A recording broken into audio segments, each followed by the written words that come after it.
Today I'm going to show you how to make an easy, flavorful spaghetti with meat sauce that's quick enough to make on a weeknight, so stick around.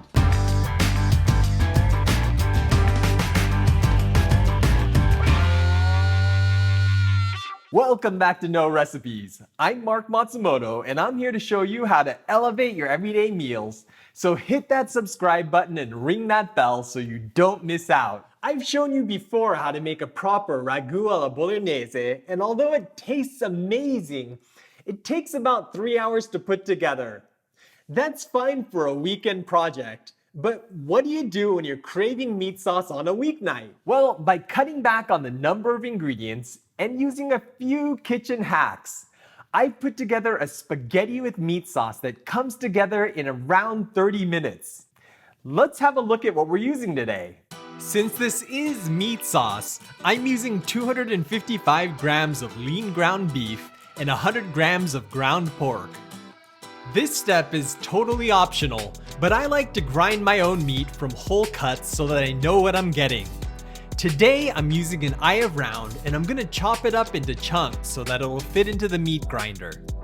These go down the chute and come out of the business end of the meat grinder looking something like this. I like using the plate with the biggest holes to get a nice coarse grind, which is gonna give our sauce a great texture. Believe it or not, spaghetti comes in thicknesses ranging from 1.4 to 2.2 millimeters thick.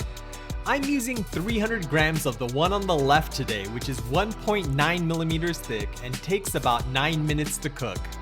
For our aromatics, we're using 2 tablespoons of olive oil, 14 grams of garlic, 180 grams of onion, 50 grams of carrot, and an 1/8 teaspoon of baking soda, which is our first kitchen hack. Baking soda has the ability to significantly speed up browning reactions such as caramelization and the Maillard reaction. I'll tell you more about this later, but let's have a look at the rest of our ingredients. We've got a 1/2 cup of red wine, 2 cups of tomato puree, 2 tablespoons of ketchup, 1 teaspoon of salt, a 1/4 teaspoon of black pepper, and a teaspoon of dried oregano. I know some of you are screaming foul right now, but ketchup is our second kitchen hack. It adds a concentrated tomato flavor, a hint of balancing sweetness, and it also contains some spices like cloves and nutmeg that take any meat sauce to the next level. Finally, we've got some Parmesan and parsley that we're gonna use to garnish our pasta. First things first, let's put a large pot filled with water onto the stove to boil. Then we're gonna grate the carrot. By grating it, it dissolves into the sauce, adding some hidden beta carotene while contributing a boatload of umami. Next, I'm gonna peel the garlic and mince it up. I usually start by cutting slits from the tip to the root end, and then rotating it a 1/4 turn and cutting another set of slits in it. Then I turn it a 1/4 turn on the other axis and mince it up. If you don't get it all on the first go, you can go back over it like this. For the onion, I'm gonna trim the ends off and cut it in half before peeling it. This makes even the most stubborn onions easy to peel. Then I'm gonna cut 2 shallow slits on both sides before cutting vertical slits almost to the bottom of the onion. Now we can turn the onion a 1/4 turn and mince it up.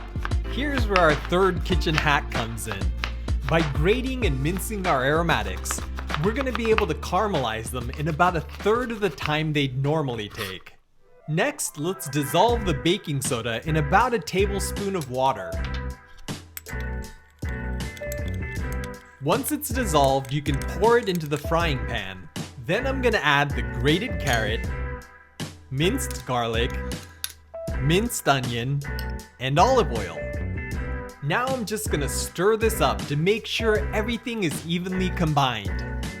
Okay, let's cover this with a lid and get it over to the stove. I'm gonna turn the heat on to medium and set the timer for 10 minutes. Once you see steam escaping from the lid, turn down the heat a bit so the onions don't burn. Okay, the timer's up, so let's open it up and see what we've got. Check out how tender the onions have gotten. There were three factors at play here that got them to soften so quickly. The first is that we cut everything really small, so the extra surface area means everything cooks faster. The second thing is that steam is able to transmit heat more efficiently. Finally, baking soda helps break down the cellular structure of the aromatics, which also makes them cook faster.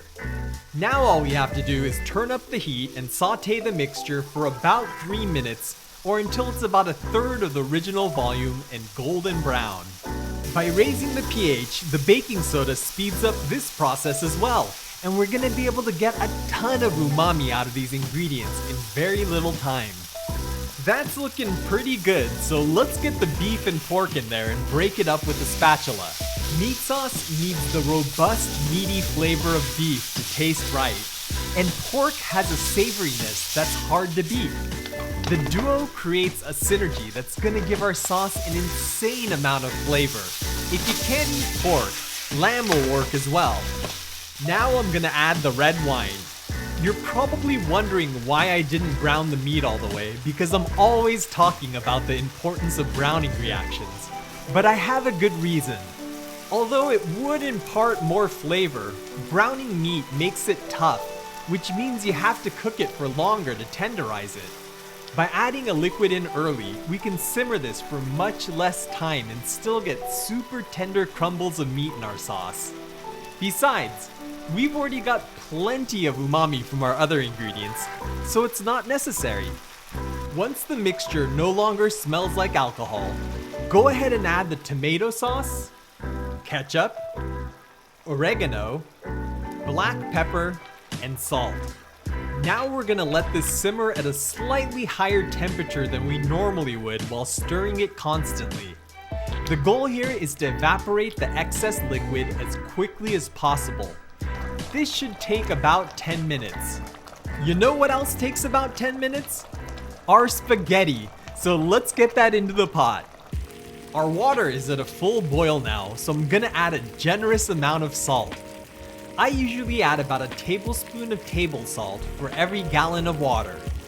Now I'm gonna add the spaghetti and get it submerged in the water as quickly as possible. This spaghetti says it cooks in about 9 minutes, so I'm gonna boil it for 8 and finish it off in our sauce. Don't forget to continue stirring the sauce as it simmers. As the liquid evaporates, the sauce will turn a darker color, and eventually it'll end up thick enough that you can pass a spatula through it and you'll be able to see the bottom of the pan for a moment before the sauce fills in the gap. That's when you know the sauce is ready. Okay, the timer on the spaghetti is just about up, but before I drain the pasta, I always take about a half cup of the pasta water to use in case our sauce ends up too thick.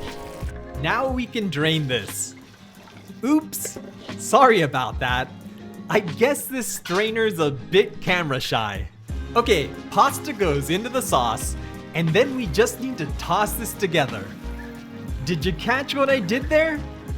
Yup, that's right. I mix my spaghetti with the sauce before serving it.